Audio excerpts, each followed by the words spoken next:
तर देशाबरोबरच महाराष्ट्रात एकूण 16 ठिकाणी मॉकड्रिल होणार आहे। मुंबईसह ठाणे, पुणे, नाशिक, रायगड, उरणचा मॉकड्रिलमध्ये समावेश आहे।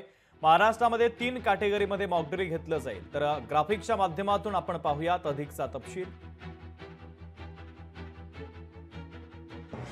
कॅटेगरी 1 मध्ये मुंबई, उरण आणि तारापूर येथे मॉकड्रिल घेतलं जाईल। कॅटेगरी 2 मध्ये ठाणे, पुणे, नाशिक, रोहा, धाटाव, नागोठणे, मनमाड, सिन्नर, थळबायशेत आणि पिंपरी चिंचवड या ठिकाणी मॉकड्रिल होईल। तर कॅटेगरी 3 मध्ये छत्रपती संभाजीनगर, भुसावळ, रायगड, रत्नागिरी, सिंधुदुर्ग या ठिकाणी मॉकड्रिल होणार आहे।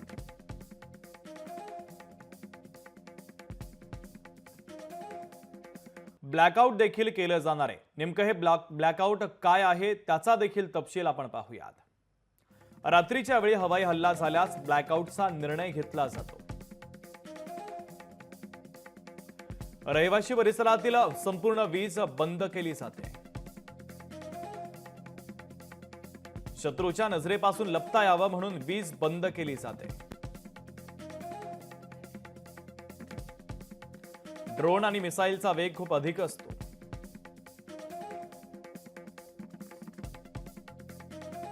स्मार्ट बॉम्ब आणि व्हिज्युअल टार्गेट करणाऱ्या ड्रोनला प्रकाश लागतो। ब्लॅकआउट केल्यास शत्रूंचं मिसाईल टार्गेट करू शकत नाही। ब्लॅकआउटमुळे लोकांचा जीव वाचवला जाऊ शकतो।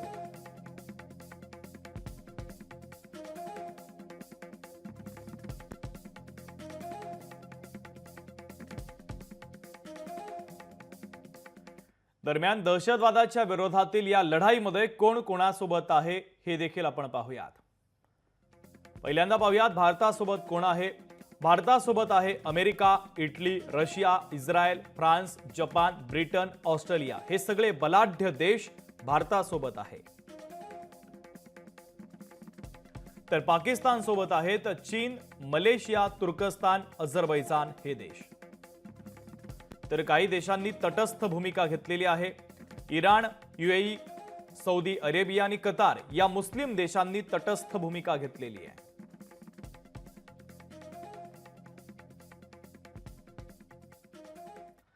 मॉकड्रिलच्या दरम्यान सायरन वाजवला जाईल। सायरन वाजवल्यावर नेमकं काय कराल तेही पहा।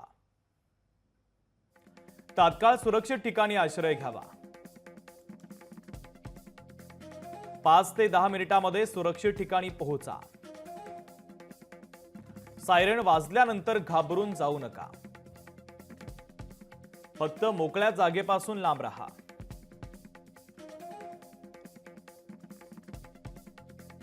घरात आणि सुरक्षित इमारतींच्या आत प्रवेश करा। टीव्ही, रेडिओ, सरकारी अलर्टवर लक्ष द्या। अफवांवर कोणताही विश्वास ठेवू नका। प्रशासनाच्या सूचनांचं पालन करा।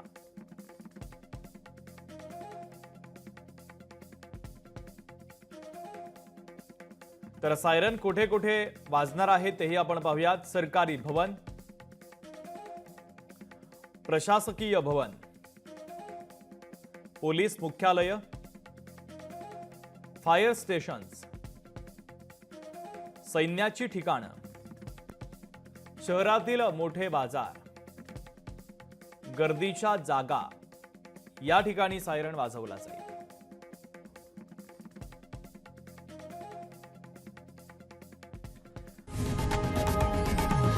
लोकशाही मराठी ऐका, पहा, जागरूक रहा।